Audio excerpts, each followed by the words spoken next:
Good morning students. बच्चों, हमारा last की वीडियोस तक चल रहा था प्रोटोजोआ फाइलम, ठीक है ना। वो कंप्लीट हो गया था। उसके बाद में हम लोग सेकंड जो फाइलम होता है उसके ऊपर यदि आते हैं तो वो है पॉरीफेरा, ठीक है ना। तो यहाँ पे कर सकते हैं हम लोग संघ पॉरीफेरा।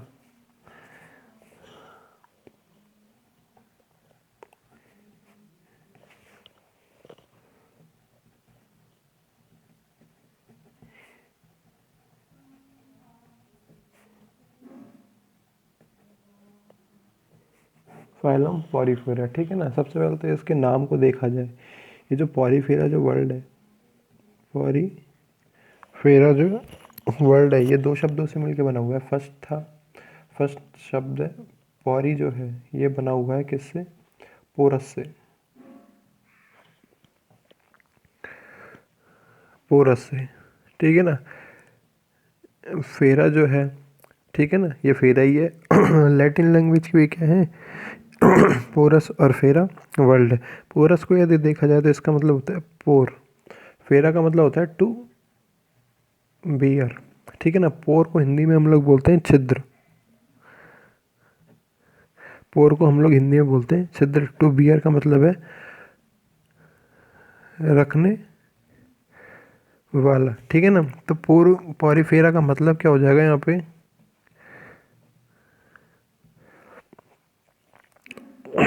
छिद्र रखने वाला, छिद्र रखने वाला। ऐसा कोई भी जीव जो कि क्या रखता है? छिद्र रखता है अपने शरीर पर। जैसे कि आप लोग देखते हो स्पॉन्ज, जैसे कि आप लोग देखते हो स्पॉन्ज, ठीक है ना। पॉरीफेरा, ठीक है। अब यदि बात की जाए तो सबसे पहले इस संघ की स्थापना, ये स्पंज, सारे के सारे स्पॉन्जेस जो होते हैं, स्पंजेस से हम लोग बोलते हैं गद्दियाँ के रूप में, जो कि काम में लिए जाते हैं, ठीक है ना। ये सारे के सारे रखे गए थे इसके अंदर। अरस्तु ने ही इस वर्ग को स्पंज नाम दिया था। स्थापना की थी, एस्टेब्लिशमेंट, स्थापना की थी अरस्तु ने।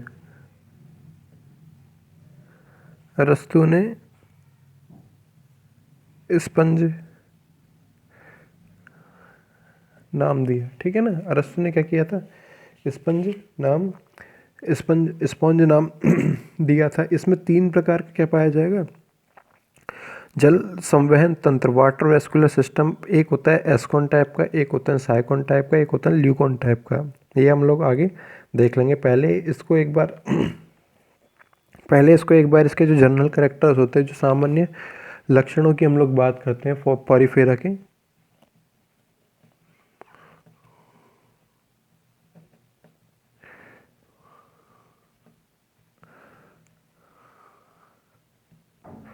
सामान्य लक्षण, ठीक है ना। सामान्य लक्षणों की यदि बात की जाती है, प्रोटोजोआ में हम लोग पढ़ रहे थे, प्रोटोजोआ में जैसे कि हम लोग पढ़ रहे थे कि सारे के सारे क्या होंगे? एक कोश के जीव होते हैं। प्रोटोजोआ के एनिमल क्या होते हैं? सारे के सारे एक कोशिकीय यूकैरियोटिक टाइप के होते हैं। एक कोशिकीय यूनिसेलुलर यूकैरियोटिक टाइप के होते हैं।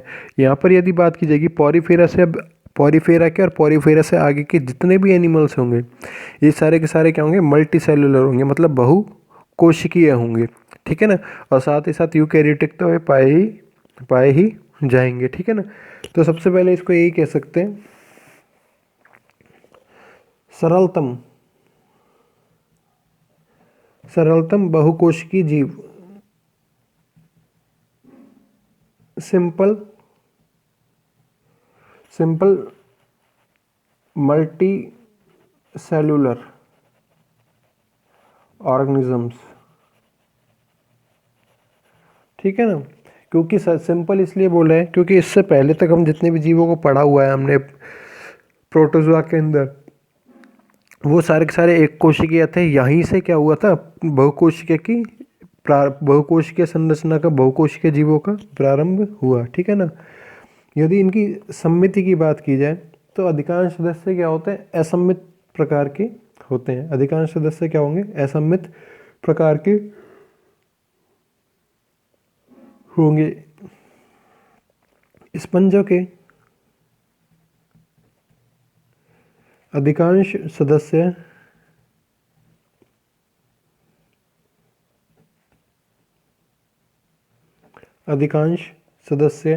असम्मित होते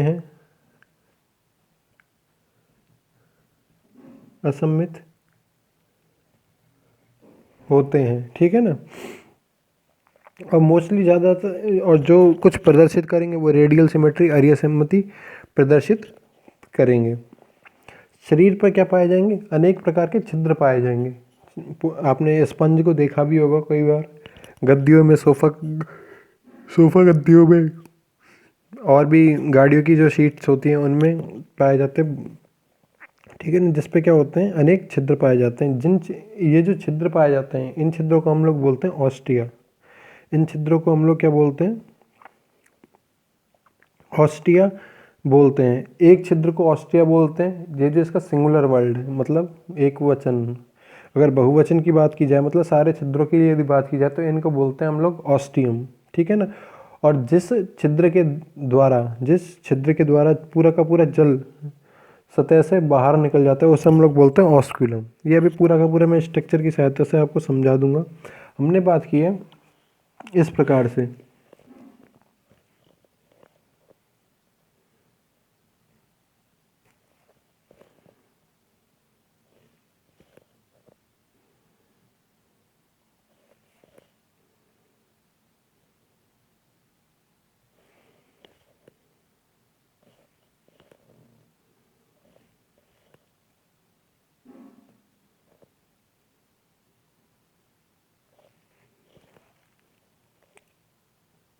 इस प्रकार से हम लोग क्या कर सकते हैं? इसको ड्रॉ भी कर सकते हैं। ये एक टाइप हो जाएगा, ये हो जाएगा एस्कॉन टाइप का।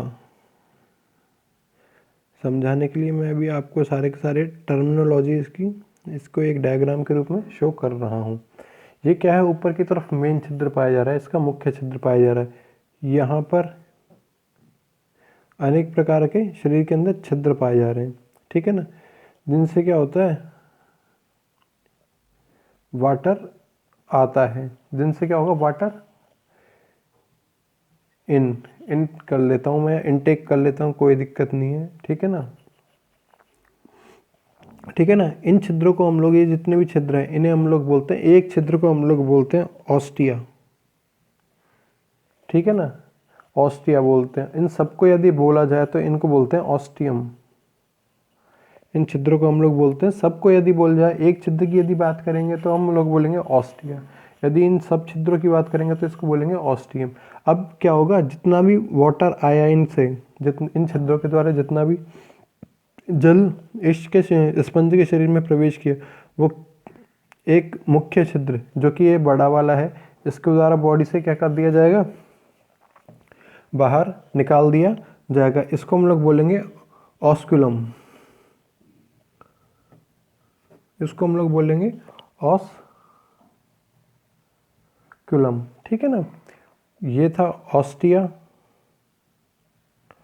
ये था ऑस्ट्रिया, और इसको बोला था हमने सब छिद्रों को ऑस्टियम,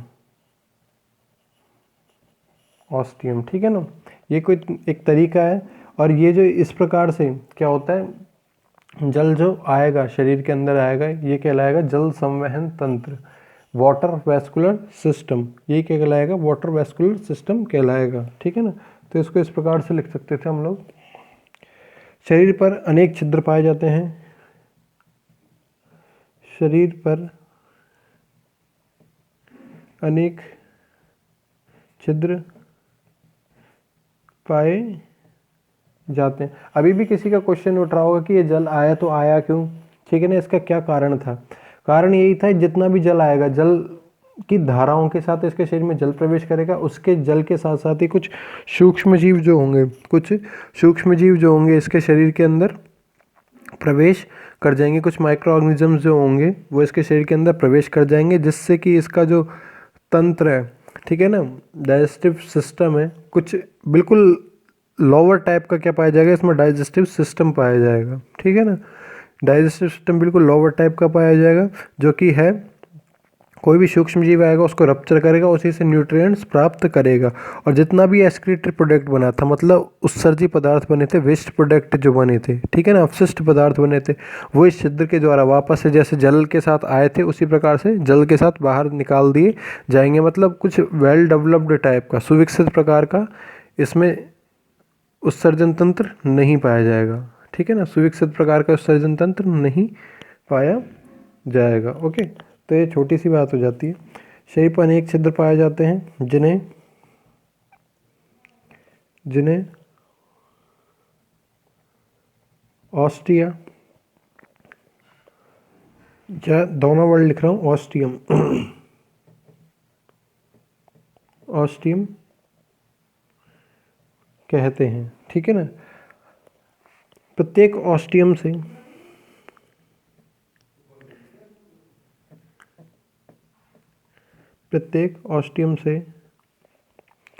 जल स्पंज में प्रवेश करता है।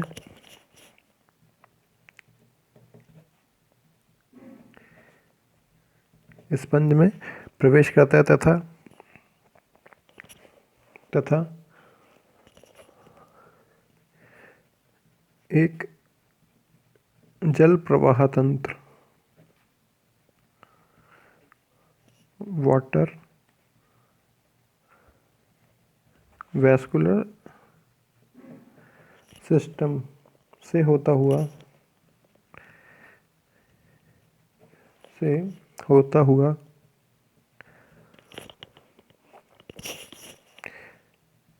एक अन्य छिद्र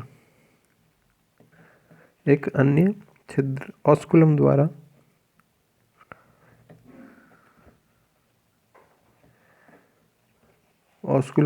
द्वारा शरीर से बाहर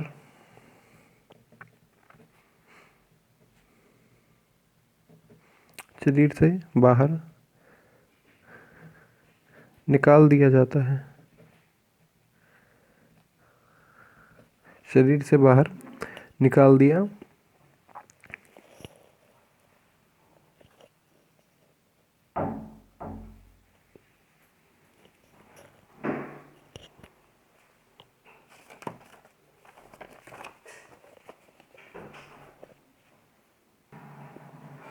ठीक है।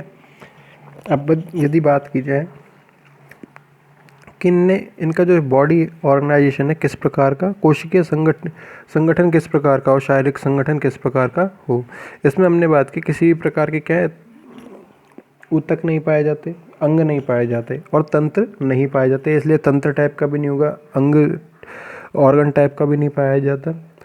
कोशिकाओं की संख्या है इसमें, एक से अधिक पाई जाती है कोशिकाओं की संख्या, तो इसीलिए इसको बोलते हैं सेलुलर लेवल का, ठीक है ना। कोशिकीय स्तर का कोशिकीय संगठन पाया जाएगा। शरीर अनेक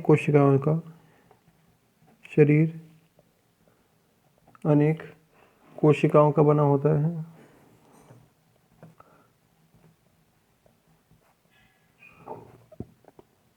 अनेक कोशिकाओं का बना होता है। इसमें ऊतक, जैसे हम लोग बोलते हैं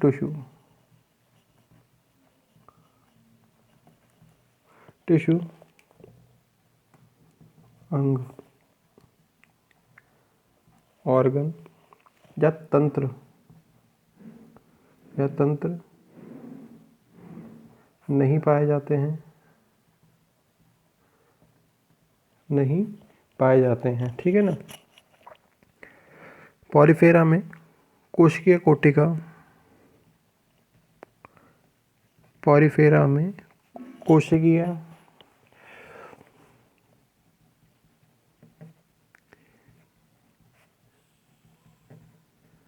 कोटिका शारीरिक संगठन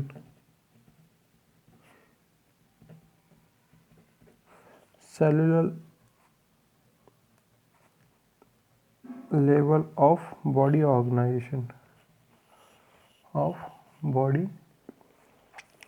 ऑर्गेनाइजेशन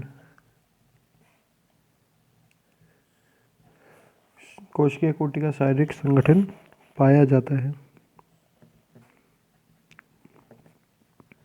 पाया जाता है। ठीक है ना।